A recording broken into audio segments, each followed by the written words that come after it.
Siftpop podcast is recorded in front of a live internet audience. Live from a bunker in the heart of the Ozarks. But what if all three of us want to be the guy in the chair? It's Siftpop. We are all three guys in the chair. That's right! We all get to be the guys in the chair. Welcome to Siftpop, streaming live on Mixlr every Friday afternoon or available to download later in your podcast feed. Unless, of course, you're a patron. Patrons get perks! Patrons get those perks! Woo. I'm Aaron Dicer from YourMovieFriend.com. I'm joined by Andrew Ormsby from Flick Freaks. Ahoy! And every week we'll be joined by a pop culture guru to chat about movies, television, and whatever else from the pop culture universe is on our mind. Today's guru, it's Roper from All Tower Media. Woo! Hey, what's going on?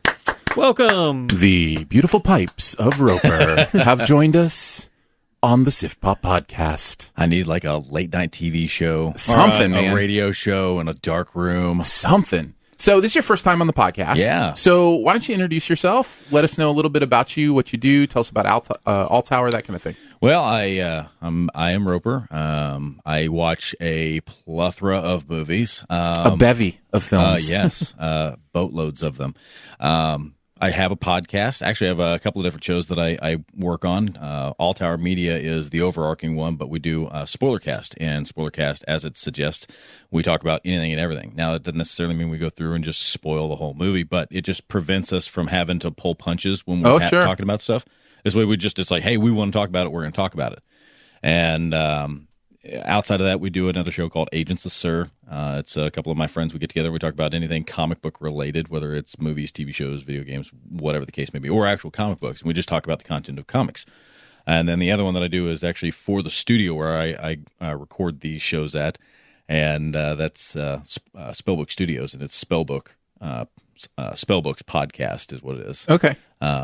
Yeah, it's a lot So you of got fun. a lot of stuff going on then. Yeah, I got at least the 3 shows, and then, of course, I work and all that good business. Most importantly, And then, every now and then, I assist with Flick Freaks. yes, you are one of the 4 crew members of the 7 Days to Die Let's Play series. Yeah. I've been actually working on the 12th day, which is the 12th episode for that, and it's a lot of fun to work on. I love everything about it. It is hilarious, and I hope everybody checks it out. Very cool. So you mentioned comic books as a big, part of kind of the stuff you talk about, Yeah. and of course that has made its way into films like crazy. But are you like a comic book guy from way back? Like, are you a page turner from back in the day kind of thing? Absolutely. Okay. So how did you get involved in that kind of culture? Because I'm not. I've admitted this before. Like, I kind of come to geek culture not the same way that a lot of people do, in that I love movies, but it didn't come from a love of like the comic book minutia, that kind of stuff. I just love film storytelling. Yeah. So I'm one that I like a good story. I always have. Really doesn't matter what it is. I'll watch something and it's like, man, that's a really great story, and everybody's like, yeah, but I didn't like anything else about it. And I'm like, I don't care. It's wonderful. But years and years and years ago, back whenever I was a kid, my parents separated, and I needed something to do. And, I got into going over to a place here in town that was called Caveman. And they had cards, comics, and all that good stuff. And I got into reading Spider-Man 2099, which was one of those weird ones that the 2099 series that came out for a lot of the different comic books at the time. They didn't get a whole lot of following. Yeah. I mean, they had some, but not like copious amounts of followers. It's not like it just took over everything, but I really liked them. And the character for that, the Spider-Man version of that, is different than what we see with like Peter Parker. But now I had to backpedal and read more on Spider-Man and all that good stuff. And of course, I grew up watching Spider-Man, the animated series, and all that good stuff. I love. So you were a Spider-Man guy. I love the villains. Is what I really like. Venom, So you're Carnage, you're a great guest to have then for the homecoming. I hope so. No, I just mean you've got that background, of really loving the character, and a lot of times I feel like I'm missing that. Yeah, knowing like the kind of the in-depth stuff of the comic book stuff, because I just know what I've seen. I mean a little bit in television, but mostly in movies. So one thing I always found with most of the heroes, especially from Marvel, and it isn't like this with all of them, but there are several of them that have this kind of frame of mind. Most of your main villains, like Doctor Doom and things of that nature, they have these really big, huge ambitions, right? They want to take over the world, or global domination, all that good stuff. Whereas with several of the bad guys from Spider-Man, they're just like Sandman, for example. Yeah. He kind of hates being Sandman. He doesn't really want to be Sandman, but at the same time he is, and he's like, well, I'm Sandman, so I'm going to use this to my ability or to my advantage. He like robs banks and stuff. And part of that whole chemistry and how things work there is really what makes me happy, because Spider-Man has a main threat, the main overarching bad guy that he's dealing with, right? His big foe that he's working on, and he squares off against him and generally gets thumped, like right off the bat. Mm-hmm. Somehow they manage to get away. He managed to get away, and there's always this like cool reflecting moment, and something else happens. And generally, it's this lesser villain that occurs. You know, they're breaking into, like I said, a bank, or knocking over a place, or just generally running amok. And through the course of dealing with that, he suddenly figures out how to deal with the other problem, and then he goes back around. And he has a better idea of doing it again. And I something about that just makes me really happy. You like that formula? Oh, it really did. Yeah. And that's why whenever I was watching the original 3 Spider-Mans, I was kind of not happy with it, because it was just like him and one other guy. It's like him and his bad guy. And then whenever they got around to Andrew Garfield, you kind of ran into the same thing again, because it was just him and like one other dude. And then like the second movie, you had the Rhino was in there, and I was super excited that the Rhino was going to be in this movie. Because I was like, credits. Yeah. Except he wasn't in the movie. Except he wasn't, and I was really disappointed about it. So I was pleased with what I saw from Homecoming. I was very happy about everything I saw with it. Spoiler alert, we haven't even got to the review yet. I'm not even saying it. I'm just saying I'm really happy about it. He's happy that the movie exists. Yeah. There you go. I'm really excited to be here and to talk about it and all that good stuff. So, yeah. We're excited to have you for sure. It is going to be a fun conversation. We're going to talk Spider-Man Homecoming. We're also going to talk Baby Driver. Because, again, I was on vacation last week, so we played, best of the first half for a podcast. So I'm excited to talk about, that came out last week. By the way, we did talk a little bit about Despicable Me 3 in the patron-only pre-show. So if you are a supporter, you can hear some of that review as well. In that show, as well as your Sift Shame we talked about there. So that was a good list. Thank you. That was an exciting moment. I played a little Jedi mind trick. You did on you during that. So if you're a patron, you can check that out. And then of course we'll do our buried treasure at the end. We've got a Sift quest that a listener has put us on. But first, we'd like to start with Do We Care? Every single week, I scour the internets to find out what is going on in the entertainment world, and I pick a couple topics for us to discuss, and we must decide whether we care enough about them to talk about them further. First up, we only have 2 this week. Okay. I went back 2 weeks because, we weren't here. Yeah, I was going to say, you should have a lot to pull from, There's man. nothing happening right now. No news. But one really potentially big thing, and then one meh. Let me say this. If you're listening live and you've got some, piece of news you want us to talk, ask if we care about, go ahead and throw it in the chat. And if, that I looked over. And we can maybe do that for our third. All right. But go ahead. Number 1. And I know we're going to be talking a lot about Marvel today, but I think we need to put DC in the limelight for a second. Warner Brothers is toying with the idea of making a Superman Red Sun film as an offshoot Elseworld film. Interesting. Isn't it? Admitting my ignorance. I don't even know what that means. I will explain. Okay. So Currently, I don't care, but it's only because I don't know. So we all know that Superman crash landed in Kansas, and he grew up the great American hero. Yes. Right, and it's our son that gives him his power. So I'm assuming it has something to do with that. No. It's all about where he lands. Yeah. In Red Sun, it's Elseworld is kind of the alternate reality for the DC universe. What if this happened? This would have been the other thing. So in Elseworld, Red Sun is Superman crash landing in Russia. Yeah, buddy. And he is the Soviet hero. What? Yeah. Wow. Yeah. The Red Sun. Yes. Okay. So it doesn't actually have to do with the big ball in the sky. It's SON, the Red Sun. Okay. So is he feel like the communist Soviet Union is the right way, and so it's not truth, justice in the American way. Now it's truth, communism in the Russian way. Right. Yeah. Okay. Yeah. All right. That could be interesting. Yeah, I love. But do you think a big audience will get that? I mean, like I said, I'm in pop culture, and I wasn't really even familiar with the material. Like I said, they're toying with the idea right now.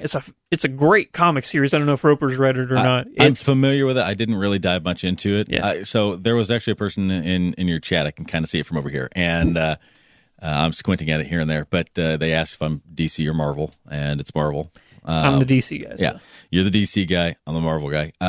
It's not that I don't like DC. I do read certain things from DC, and I do partake of some of their stuff. DC, in my opinion, has always had better authors, but less interesting characters. Oh, interesting. And this is just my opinion. Yeah. This is just my opinion. Hey, this is a free space, Roper. Hey, now for me, Andrew will likely tell you you're free to be wrong. Yeah, it's true. And this is America, and he's allowed to be wrong too. So, but for me, again, with Marvel, I've always seen them as being more interesting characters, but less quality on the writing. But they make up for it. There's kind of a balance there. And I'm not knocking anything for DC. Like I said, I enjoy it. Jareth and I sat around last night for about an hour discussing how, Batman and most of the villains, not historical ones like the Gentleman Ghost and things of that nature from like way back when, but like from Joker moving forward, kind of represent mental illness. And we were having this big discussion of what each one of the villains is as far as what mental illness is and stuff like that. And it's like, oh my god, this is super cool. And we had this really long discussion. I'm like, oh, well, who would this be? And like, what would this be? And I would find something like this entertaining. But it reminds me of a buddy of mine who I sent him a link. It's of what's the DC thing? I believe it's of monsters, gods and monsters. Oh yeah. Where Batman is actually a vampire. Where it's the ultimate. That's an Elseworld story. Yeah. As well. This is the thing about comic books. They can just do whatever they want. Kinda, it's so interesting. I love that, actually. I love that they aren't so precious with their IP that they are not willing to do some really weird things. So what I had found was a clip online. I'd watched on YouTube where Batman is he's a monster. Vampire. He's a vampire. Yeah. And he actually eats Harley Quinn at the end of the clip. It's kind of fantastic. But I passed it over to my buddy. His name's Josh, and he lives out in the middle of nowhere. And I was like, dude, this is super cool. Check it out. He actually got angry about it. He was like, no, that's not Batman. That's not Batman. Yeah. But you have people that are like that. I'm Batman. But I kind of get it. But yeah, you're right. You don't have to be so rigid with them. Yeah, let them tell a story. Sometimes they go off in interesting paths and get something new. I love it. So yeah, that's interesting stuff for sure. All right, what do we got next? I'm going to bring it back with some Marvel news now. Okay. All right. But it's not Marvel proper. This is Fox Marvel. Okay.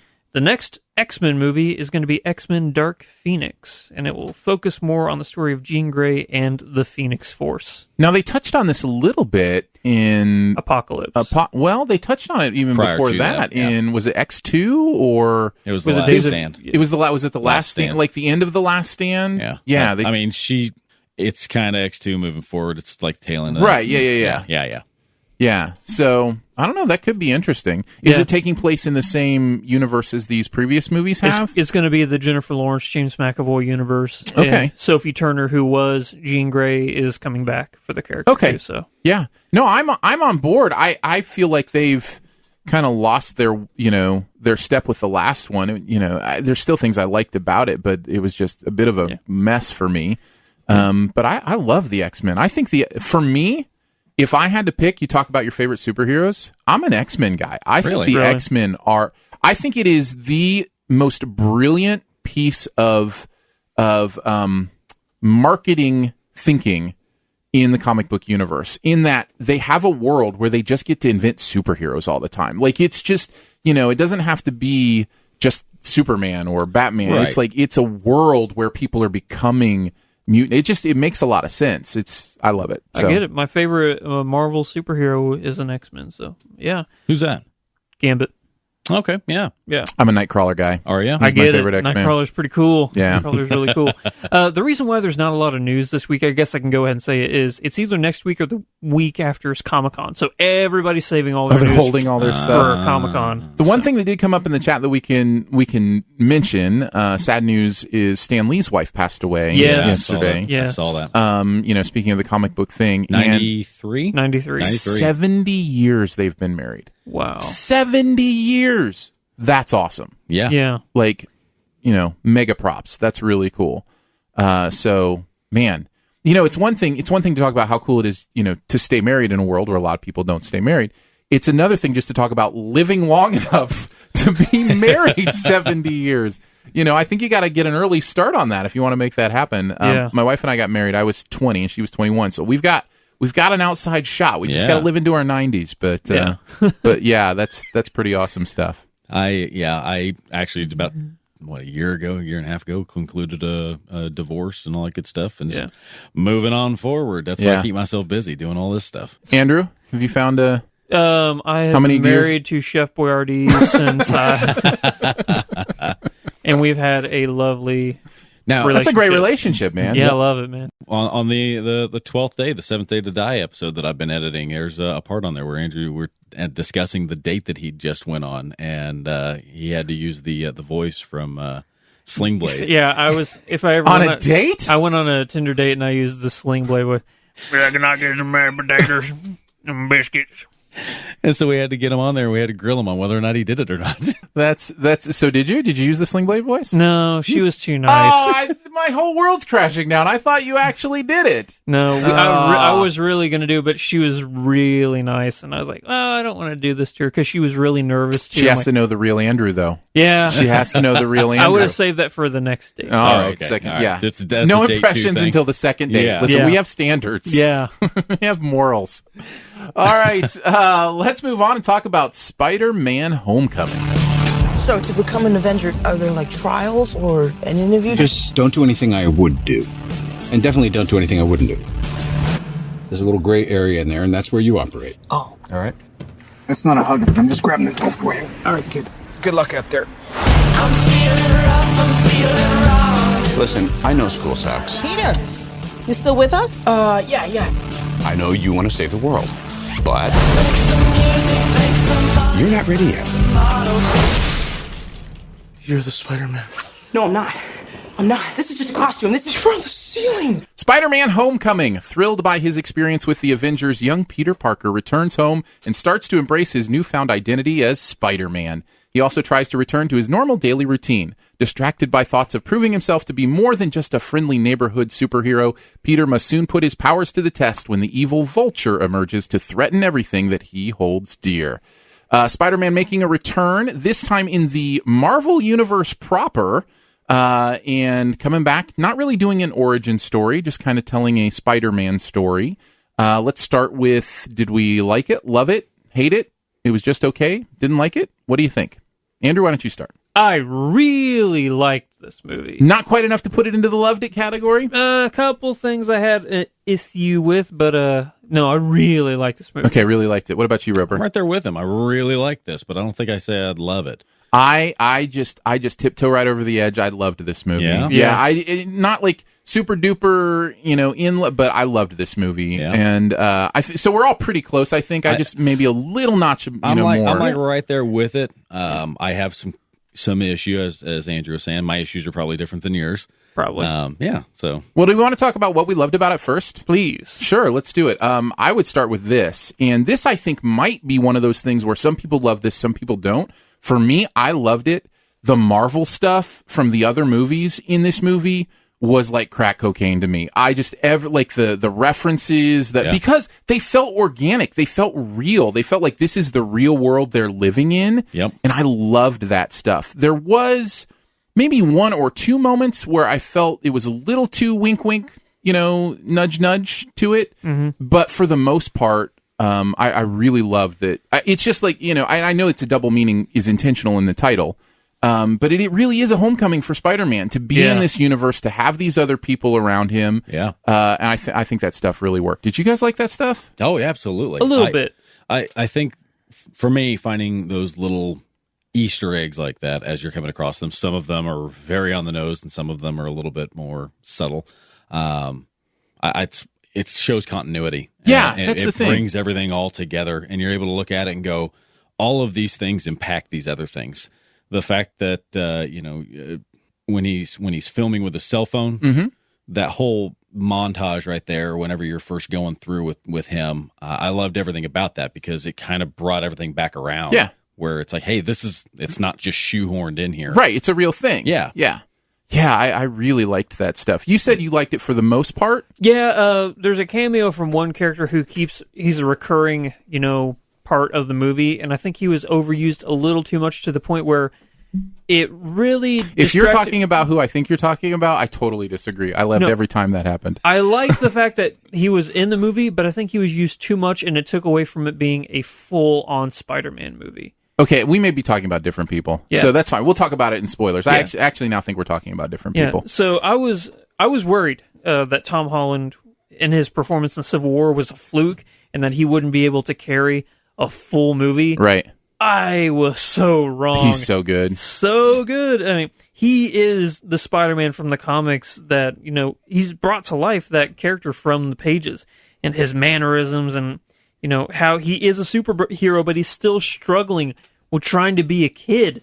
I love that part of it. And Yeah. I think it is a crucial part of the Spider-Man story is that he's 15. He's in high school. Yeah. I have a 15-year-old. Like, in one of the things I'm watching this movie, I'm going, oh my goodness, a movie is getting high school right. Like, these are high schoolers.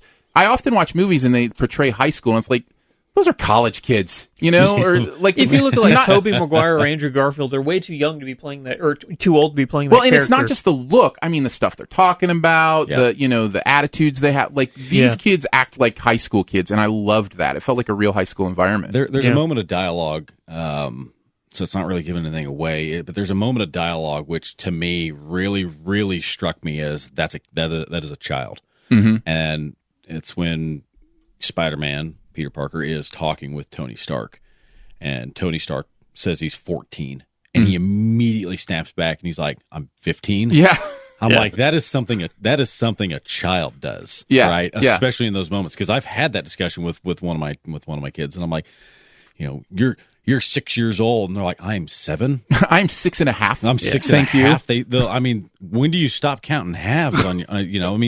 It's one of those things that's what kids do. They want to be older, and then somewhere in there, you get to a point where you're not wanting to be older again, and then suddenly you start wanting to be younger again, and suddenly you're like, I don't want to talk about my age, or not everybody does it that way, but for the most part, it's kind of like I said, it's a very kid thing to do, and throughout this entire movie, it's him coming into his powers. I mean, we know from basically the timeline of what it is we're looking at. I mean, you got people that are on the streets who don't even know who he is. They just call him the Spider Guy from YouTube and stuff like that. And so they don't know he's not a brand name at this point in time. Nobody knows of him really. I mean, there are some that do.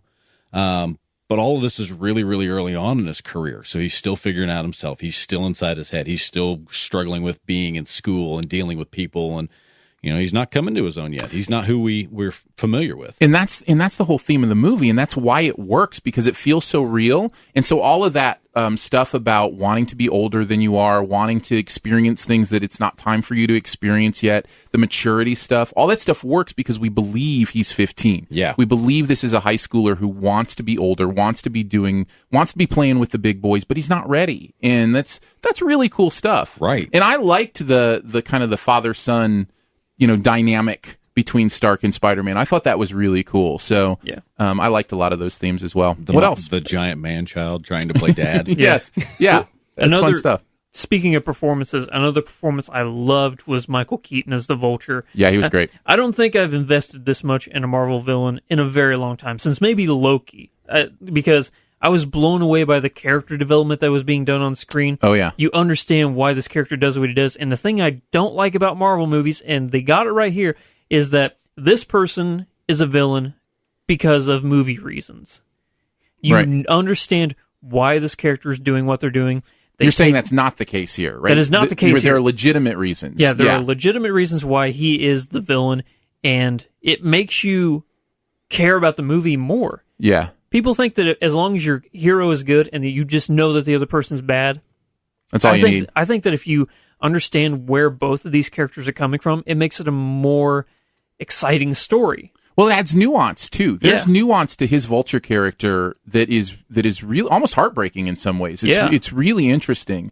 And I completely agree with what you're saying. I should also say about Tom Holland, I meant to mention this. Anybody else get young Michael J. Fox vibes off him? Yeah. I'm watching this movie, I'm going, this would be like Back to the Future era Michael J. Fox played Spider-Man. Yeah. It's pretty awesome to think of that. Yeah.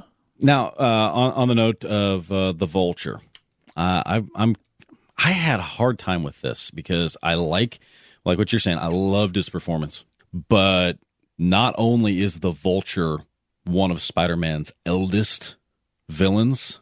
Are we going back to like comic book books? knowledge? Yeah, okay. Okay, well, not only is he one of his eldest villains, so he's supposed to be an old guy. He's also been around since issue 2, I believe, is whenever you first see him. Okay, so he's the one of the oldest villains, and he is the oldest villain. Sure. Okay? Yeah. He's also really, really, really sadistic at times. And the Vulture just kind of preys off of people. He's actually pretty warped, and as a result of it, so we see the beginning of the possibility of that becoming.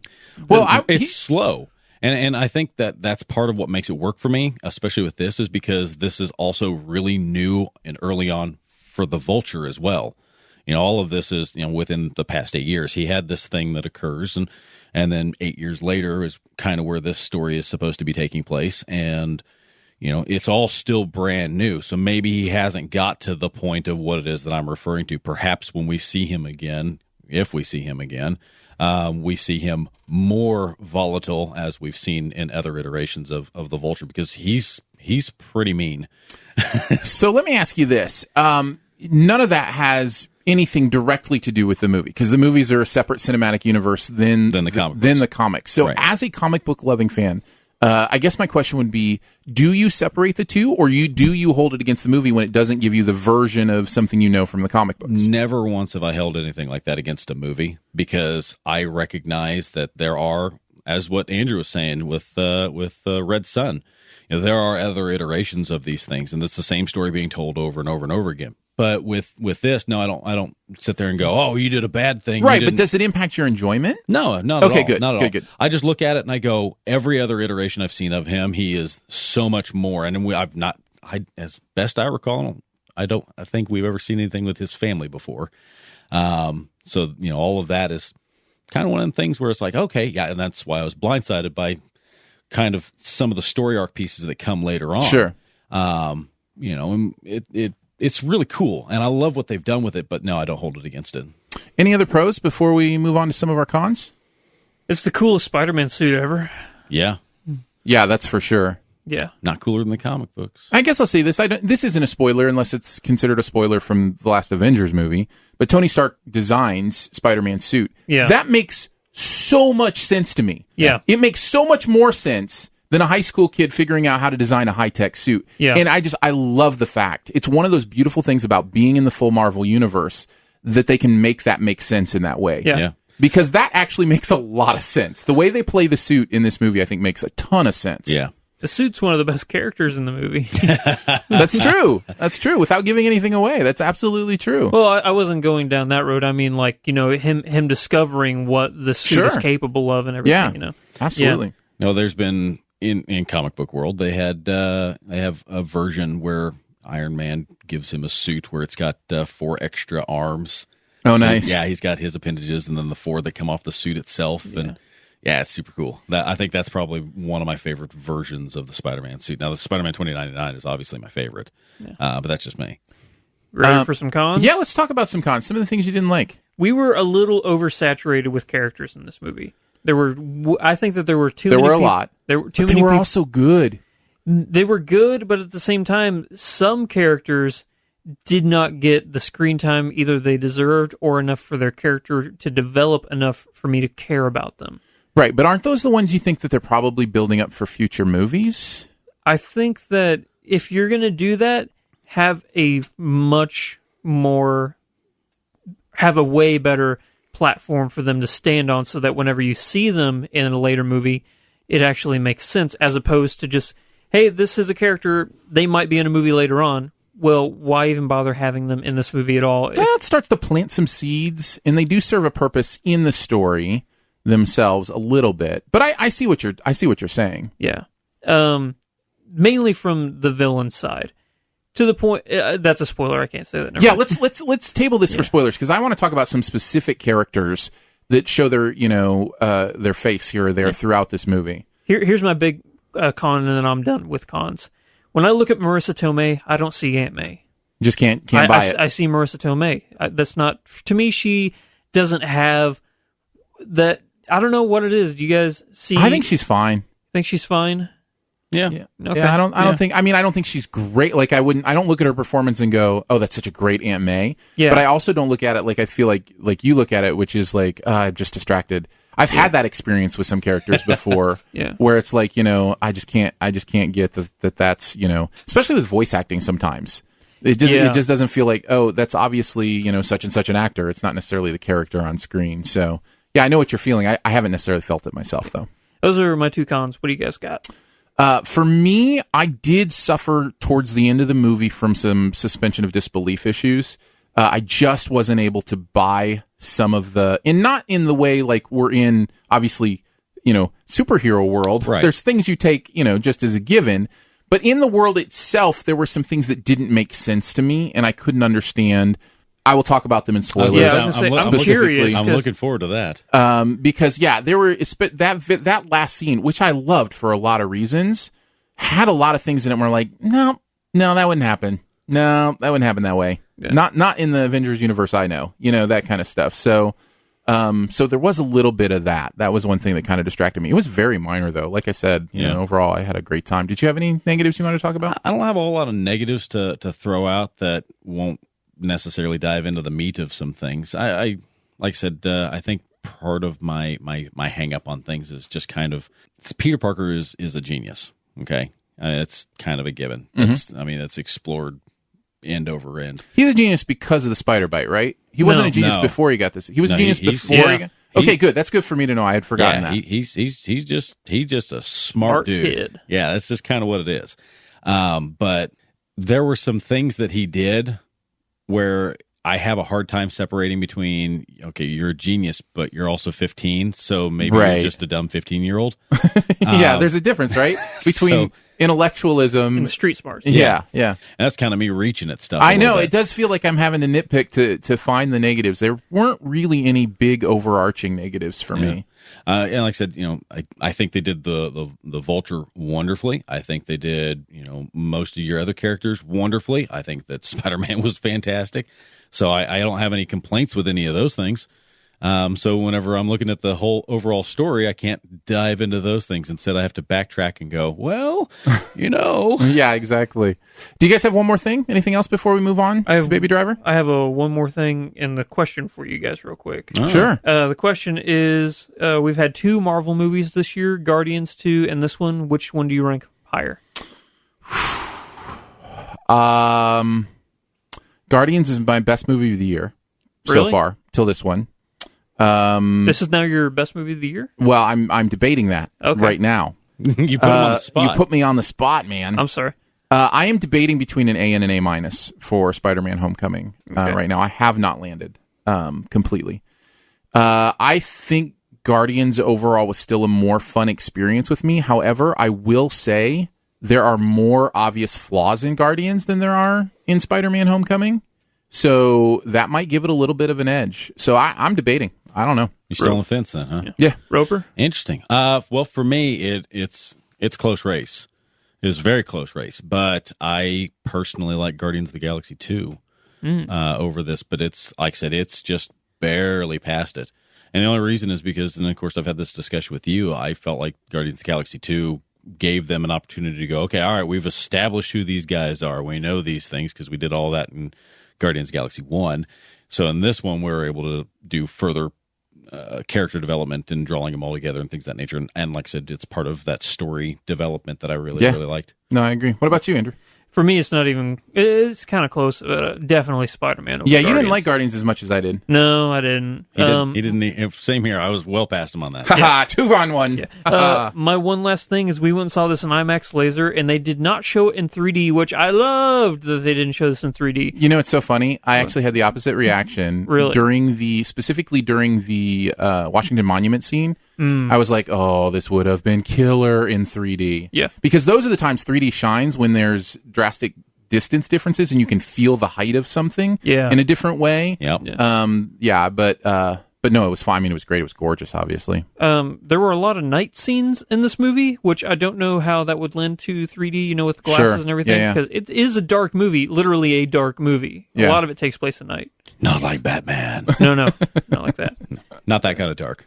My one more thing is I loved the sidekick character, Peter's best friend. He was one of my favorites. I'm sure I'll talk more about him in spoilers, but man, he was good. He was so fun. I just loved it. And that's another thing. Again, I say it every time. Marvel just knows how to do fun. Yeah. And this movie was so fun. So much joy. Do you have one more thing you want to say about the movie? No, I think it's pretty much on point with what it is I was needing. All right. Well, let's move on to Baby Driver. What is your name? Baby. Your name's Baby. B-A-B-Y, baby. It's the one who say listen to the music all the time? Is he mental? Mental meaning slow. Was he slow? No. He had an accident when he was a kid. Still has a hum in the drum. Plays music to drown it out. And that's what makes him the best. Baby Driver. Talented getaway driver Baby, played by Ansel Elgort, relies on the beat of his personal soundtrack to be the best in the game. After meeting the woman, played by Lily James, of his dreams, he sees a chance to ditch his shady lifestyle and make a clean break. Coerced into working for a crime boss played by Kevin Spacey, Baby must face the music as a doomed heist threatens his life, love, and freedom. Baby Driver comes to us from Edgar Wright, who did the Cornetto trilogy, did Scott Pilgrim, almost did Ant-Man, has done many things that we love here at Siftpop. Here's the question. Did we love Baby Driver? We'll go with liked it, loved it, didn't like it, hated it, or it was just okay. I'll start this time.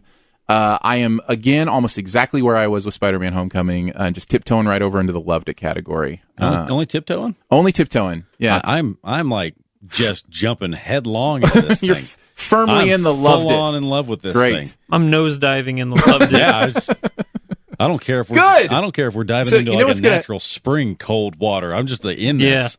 It could be a foot of water. I'm nosediving into this thing. I loved this movie. This is a good thing. This happened before. Here's what happens. You guys love it so much. Yep. I love it too, but because I love it a little less than you, people are like, "Why do you hate the movie? Yep. Why don't you like Baby Driver?" See, I love Baby Driver. It's good. It's so good. It really is good. Edgar Wright is such a talented dude. Yeah. Let's go into some specifics. Specifically, what did you guys love about it? Where you're diving headlong into the Edgar Wright love fest. Man, for me, I think it was. So I don't buy a whole lot of on-screen love connections and things of that nature, but watching Deborah and Baby, I was like, those two, man, she's like all about him. Yeah. Like that was everything about it was just like on fire. I loved every bit of it. It was great. There was a scene specifically where when he comes walking in, I'll get to it later, but whenever he comes walking in, she like straightens up a little bit and like she like actually brightens. And I was like, yeah, there's a good chemistry there for sure. That is textbook chemistry between love. I will say, and this is not necessarily something I felt, but I'm also a dude. It really is a dude perspective on relationships, though. I can imagine as a female not liking her role in this movie because it really is I worship the ground you walk on. You make me happy. I'll do anything you want. You know, there isn't a lot. She doesn't really have does her that own for her as well. Yeah. No, he does. It's from his perspective. I'm just telling you that I can guarantee you there are already think pieces being written on the gender part of Baby Driver. You know, because there aren't really any strong females in the movie. Challenge? Did you watch any of the heists? Yes. Yeah, okay. Yeah. We'll talk about that in spoilers, I guess. I love the attention to detail in this movie. Yep. The way it's choreographed around that phenomenal soundtrack is one of my favorite things about the film. Edgar Wright, his specialty is taking sound bites from the background and moving them to the forefront and actually making them a part of the story, whether it be an elevator ding or, just funny sounds in the background. That is textbook Edgar Wright. And it works every single time. I don't know how I get giddy about that kind of stuff with every single... It's really evident in Scott Pilgrim. Yep. There's a lot of background noises that make their way to the forefront. I love it. Yeah, he's so great at it. And I think I can help you define why you get so giddy about it. It is something that musicals have done forever. And this, by the way, I've said this on Twitter. I'll say it again here. This is a musical. Yes. I mean, it is a musical where the characters don't sing, but the movie does. Yeah. I can buy that. It uses the same suspension of disbelief that musicals use, where you're willing to buy things in the world that aren't necessarily real because they go with the feel of what the music is doing and what's going on. those kind of things. And that is where that giddiness comes from, is that heightened reality where everything it's satisfying. It's so satisfying. It's that thing of walking into a room with, your favorite song playing and you feel like you're living everything is in sync with what it is you're doing. Yeah, it's exactly. finding like the perfect thing that fits. It just plugs straight in there. It's just perfect. And that's, for me, that's what drives me up, because I'm the same way. I'm like, yeah, and it like tickles me and it makes me giddy.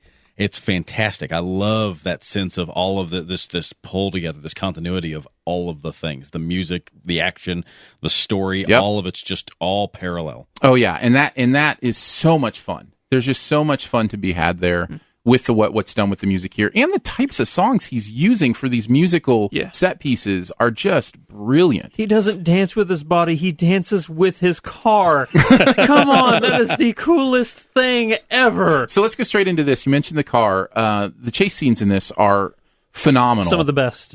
I will say this: it does go downhill. Like, the best chase scene is the first chase scene. Yes. Would you disagree with that? No. I think that first chase scene is it did amazing. It did set the bar. Some of the stuff really he does high. with the car in that is so perfect. And it's not drifting. It's not just what he's doing with the car, it's also the way it's shot. It's also again how it works with the music. Yep. It's all that coming together. And see, I have only watched the first Fast and the Furious. Okay. I watched it and I was like, yep, okay, that's good. That's pretty much done me up for all those movies, and I've never had the desire to watch any other ones. And I understand that Andrew loves those things. No, I think there's only 2 or 3 good ones. All right, so I've never ever felt the need to, but when you watch something like that, and then you watch something like this, the editing where the car's racing and he's shifting gears and things of that nature, some of the way that's done in like the Fast and the Furious or whatever, it kind of takes you out of that. It takes you out of the actual rush of things and puts you in the cab with them. And to me, that kind of slows it down a little bit. Whereas with this, the way everything was done was high pace and really just on the edge of your seat. And I loved it. Yeah, no, it's pretty incredible stuff. The only time where I felt like the movie almost lived up to that first chase. By the way, there are other great chases. They just don't quite live up to that first one. Yeah. But the other one that worked for me actually wasn't a car chase. It was a chase on foot. Yes. There's the foot chase. I haven't seen a good foot chase in a movie in years.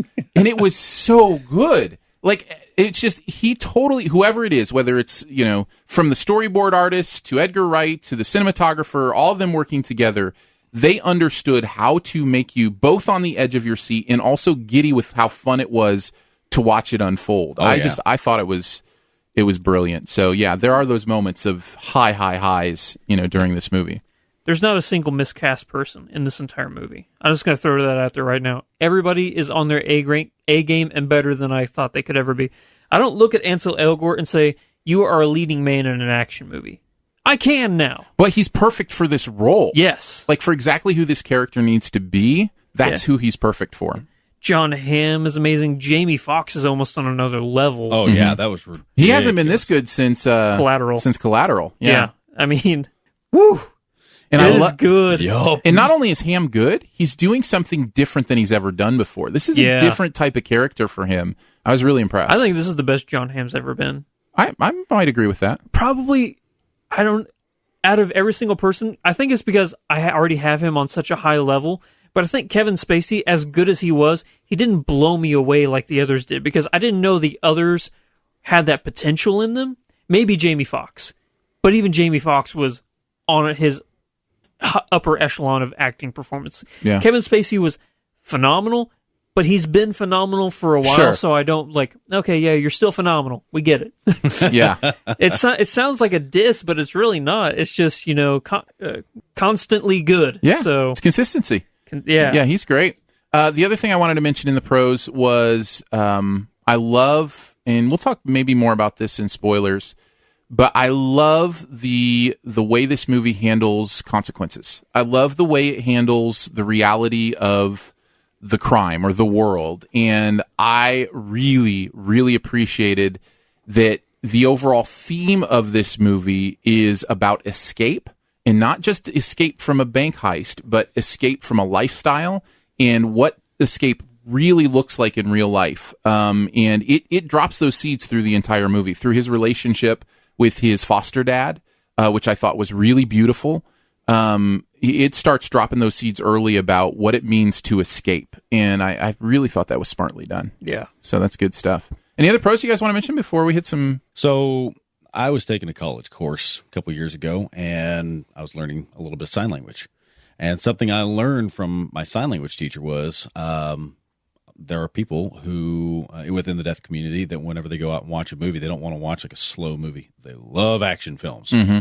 And I'm watching this, and I'm like, in my head, I was like, yeah, this would be like really cool. I was thinking about actually telling her about this. And then he goes home, and it's the guy he's living with. The foster dad. He's deaf. Yeah. And he signs, and I'm like, oh my God, this is so cool. I love everything about this.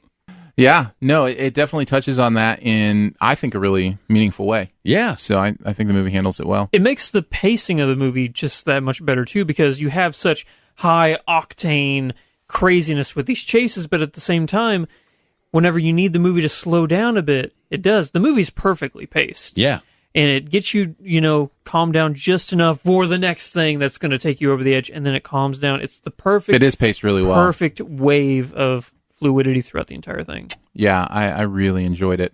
Do you guys have any negatives, or do you want me to throw mine out? I literally do not have a single negative about this movie. I have a negative, but it's a story-specific thing. So is mine. We'll have to talk about it in spoilers, but I think it's a decent-sized negative. And Yeah. it may be the one thing, the reason... I mean, like I said, the highs are high. I love... The stuff I love about this movie, I love it. But this one negative I have, it does seem like a big deal to me. So, and I wanted to talk about it, but it has to do with character motivations, and I think some of them don't really make sense, especially towards the end. So I want to talk about it with you guys. So we'll do that during spoilers. Mine is plot specific, and when we get to it, I feel like this thing, even though it's not exactly this scenario, happens in both Baby Driver as well as in Spider-Man Homecoming. Oh, nice. Yeah. A little synchronicity. Yeah. So like whenever I watched Spider-Man last night, I was like, hey, they did the same thing. That's what that was. And part of it, and of course I've discussed it with, like I said, with Jareth, and he was like, you're just reading into things, and just kind of blew it off. But he disagrees with me on everything, every chance he gets. Nice.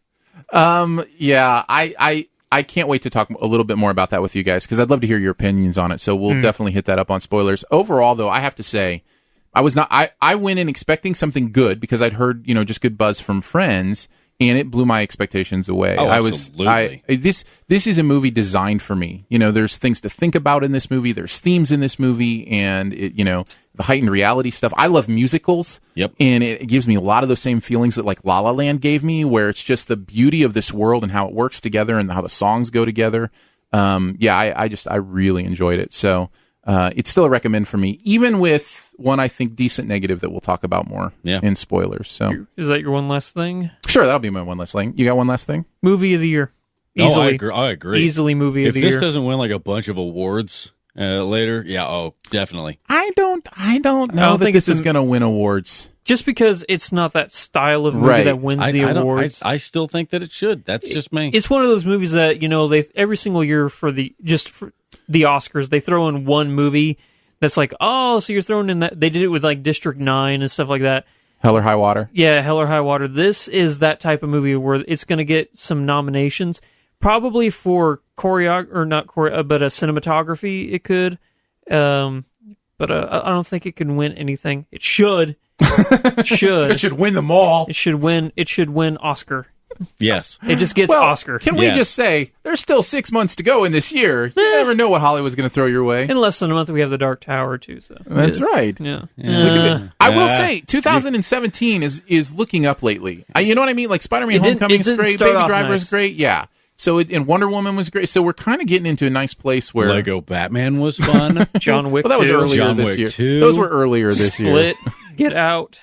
Gifted. I understand, but those were like the seeds of awesomeness that happened amongst all the the mediocrity that was the first 4 months of the year. I think it was like April and May. It was pretty rough for a while. Yeah. But this movie of the year. So I think we'd all recommend it. Yeah, I think so. Check out Baby Driver. Thanks so much for checking out this podcast. Before we get to our Sift Quest, I did want to remind you that this is on the Studio DNA Podcast Network. This is a fully fan-funded podcast network through Patreon. You go to patreon.com/StudioDNA. Giving starts at $3 a month. Comes with some really fun perks. I will say this as well. One of the other podcasts on the network, Shoe the Dough, has been on hiatus for a while because my co-host was having a baby. Well, she's back, and Tuesday, Shoe the Dough will be back, so you can listen to it live or in your podcast feed. And by the way, every podcast on the network is in a special donor-only podcast feed that when you become a supporter of the network, you get access to. It has all the bonus episodes as well that you can only hear there. For instance, in this one, we talked about Roper's Sift Shame, as well as a little bit of talk on Despicable Me 3. So you can check that out at patreon.com/StudioDNA. Huge thanks to Daniel, who supported since last time we chatted. In fact, Daniel wanted to give $3 a month to help out with what goes on here. That's awesome. Thank you. But he said, you know what? Actually, let's go ahead and do $10 a month. So Daniel, thank you so much. We appreciate that. Means the world to us, and we literally could not do these podcasts without you. So thanks. Time for the Sift Quest, guys. This is where we go on a quest given to us by our listeners, whether it be to solve a debate, answer a question, have some fun dealing with movies, or whatever. If you'd like to leave a Sift Quest for us, by the way, you can email us at feedback@siftpop.com, or you can tweet at me. Just look for @AaronDicer on Twitter. Today's Sift Quest is from So the Dane via Twitter. Here's what he says. Because reasons, you've been granted the ability and funding to become a supervillain and construct your own evil lair. What is your power set, nemesis, and evil lair? You can create your own or mix and match with existing fiction, but bonus points for creating your own. You guys ready for this? I'm excited. I think I've got the good idea of what this is, so yeah. Okay, all right. Andrew, why don't you kick us off? My character's name? Yes. General Grav. Okay. Former military, an accidental experiment gave me the powers to control gravity. I wanted to be a hero, but society and my country shunned me. Now I am their nightmare. My lair is in an underwater base at the bottom of the Marianas Trench. Nice. My nemesis is Lady Justice, a blind heroine who judges evildoers. Nice. I like it. Bravo. Bravo. Roper, you want to go next or you want me to go? I'll go. All right, what do you got? Go. So the superpower that I came up with was I have the ability to see the future. Ooh. Okay, so at all points in time, I know what's the name of the villain? What's going to happen? I called him Third Eye. Okay. Just because I thought that it was on point with him seeing the future, right? All right. And his arch nemesis is a clone of himself who views himself as the thing that's wrong. So the both of them are constantly seeing just one step ahead. And because the thing that I do is bad, the other one sees what it's potentially going to occur and tries to stop that from being a thing. So I'm literally my own enemy. It's kind of Flash reverse Flash a little bit, isn't it? Like, yeah. You know, kind of that's cool. I like so that. I'm constantly in the way of myself. What's your lair? Do you have your lair all decked out? Well, that's the thing, because we each know where each other are all of the time. Have you seen the episode of Rick and Morty where they split time? Yes. And he starts shooting the gun? Yeah. He's think about getting in the cabinet, but don't really get in the cabinet. So he's constantly like moving around, trying not to be where the other one predicts him to be. Nice. Yeah. So he's just kind of this homeless, weary guy that's out there, you know, acting crazy because he's crazy, but he's not really crazy. Wow. Very I nice. love it. Aaron. My character could be like maybe called like the Gambler. Okay. Or maybe even just like the Dice Man or something like that. You know, something that involves gambling. I would have a randomized grouping of miscellaneous superpowers that manifest in slot machine fashion. Oh, Lord. So basically I would have 3 squares like on my, you know, in my lair on my suit or something. And when I needed a superpower, it would randomize, and then whatever the 3 that came up would be the powers that I had for that battle or for the next day or so. Just got to make sure you carry a bag of quarters around with you. And a parachute. Because if you manage to get flying. So what it is a tribute. This villain loves chaos. He loves anarchy. He loves when there is no foundation, when everything's random. Because what this allows is not only does he not know what he's going to be able to do, but the opposing superhero who's trying to stop him has no idea what he's in for. Right. Has no idea what to prepare for. So there's no way. So everything is random. Everything is chance. And so, I figured the front would be a casino in Las Vegas, and then the layer would be underneath. And I love everything about what you're saying. And right so that would be my what was it, nemesis? Yeah. My nemesis would be the reason. And their superpower would be to create peace through logical thinking and dialogue. Someone up here said that your catchphrase would have to be "time to roll the dice." There you go. That's the one. I'm on board with all of this. So that's my supervillain. I think we all have pretty good stories. Yeah, I like it. Now, the reason I said you have to have a parachute is because if you get the ability of flight, and then you no longer have the ability of flight. Yeah, that'd be a risky reroll. The gambler would be all about that, though. Yeah, let's risk it. Let's do it. Ooh, I just thought of something cool for my storyline. General Grav and Lady Justice, father-daughter. Oh. She has to fight her dad. Nice. Well, thank you. Thank you so much, So the Dane. That's a great, fun question. If you'd like to put us on a Sift quest, all you got to do is let us know. You can email us at feedback@siftpop.com or hit me up on Twitter. It's @Aaron Dicer. And if your question or whatever feels a little too long for Twitter, feel free to DM me. That's fine. I have my DMs open on Twitter, so you can do it that way as well. All right, we're finishing up with some buried treasure, guys. What's that one thing in the area of pop culture you want to make sure people know about today? I'll go ahead and start. I've got a podcast that just came back for season 2 that is one of my favorite things to listen to. It's called Revisionist History. Do you know who Malcolm Gladwell is? Sounds very familiar. Done some amazing books. He's a great thinker, great writer.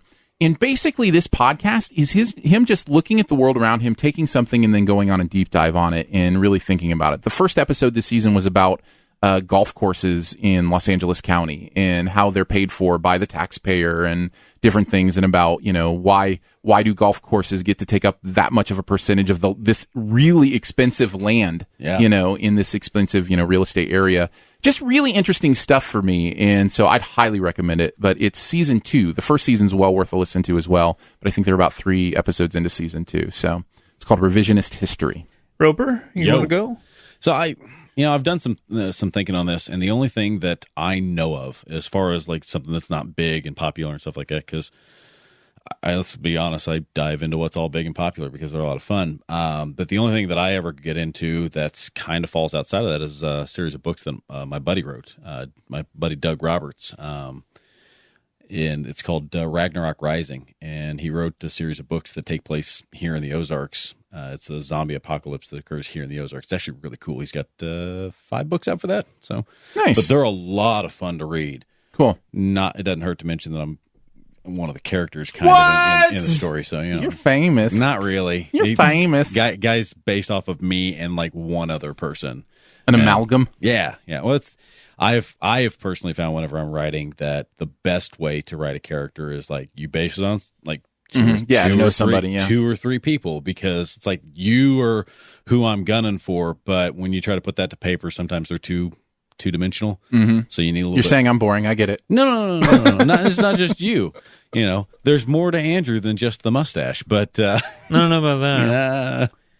Sometimes he does the sling blade voice, and that's right. That makes him three-dimensional. Now, Savage Randall, on the other hand, that's a character. That is a character. That man is a character. What are they called again? What's the series? Ragnarok Rising. Ragnarok Rising. What about you, Andrew? My buried treasure for this week is a foreign language movie I've been wanting to watch for a very long time. Finally got around to watching it, and it's great. The movie is called Amelie. Oh, cool. I'd never seen it before, and it's great. It's so good. She is adorable on 9 different levels. I just want to hang out with her because she seems like she would be the funnest person ever. Now, I don't know if I've read different articles on this, so I don't know if this is true or not. Did the Travelocity traveling gnome originate from this movie, or was that a prank that people were doing before this? What, traveling gnomes? The Travelocity gnome that goes around. Yeah. You've seen Amelie? Yeah. Okay, so you know how she steals her dad's garden gnome, right? And she gives it to people to take around the world and have pictures in front of it, and sends them to her dad. What is my gnome doing in Rome? What is my gnome doing in New York City?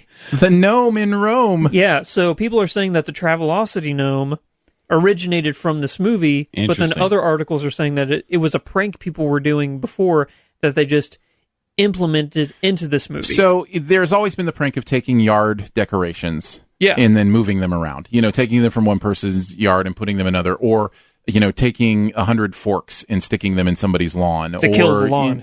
or whatever the case. Like, there are lawn pranks, and gnome pranks certainly are amongst lawn pranks that have existed for a long time. However, she sends that gnome around the world. Yes, I mean, it's kind of like a little bit of a new take on that, kind of the extreme of that idea. So I didn't mention it earlier whenever I was doing my introduction, but I was a cop for 10 years. A buddy of mine who was an officer with me, they get a call one night. Somebody called in and said, "Hey, somebody dumped a bunch of phone books in my yard." And of course, we're like, okay, just you've been pranked. Throw them away. Yeah, clean them up. Yeah, we drove over there, and someone very clearly used a dump truck, and they dumped a dump truck worth of phone books in this guy's yard. It was amazing how like many, hundreds. We could climb the mound and be like 2 or 3 people above the. That people is on epic. The ground. It was huge, just this giant pile of phone books. I have no idea who has that many phone books on hand, but one of those phone books on one of the pages, stuffed in the pages, is $100 bill. Man, they should have just left that envelope somewhere in just with instructions. Yeah, but really don't put a $100 bill in there. Right, but there's not one in there. Yeah, see, we're just trying to make the prank better. Yeah, that's all. All right, we did a podcast. We did a podcast, guys. Podcasting has happened. Thanks so much for joining us today for Siftpop. It is part of the Studio DNA podcast network. You can find out more about other live and later shows on the network by following the feed at mixlr.com/StudioDNA. You can listen live at mixlr.com/StudioDNA. Huge thanks again to today's guru. It's Roper from All Tower Media. Woo, look at me. Go ahead. What's something you want to promote? Something you want people to check out? Definitely check out Spoilercast by Altair Media. Okay.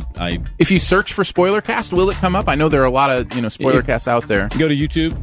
You can either go to alltowermedia.com or you can go over to YouTube and just search All Tower Media, and it'll be right there. I'm constantly putting up Let's Play series and things of that nature on All Tower's page.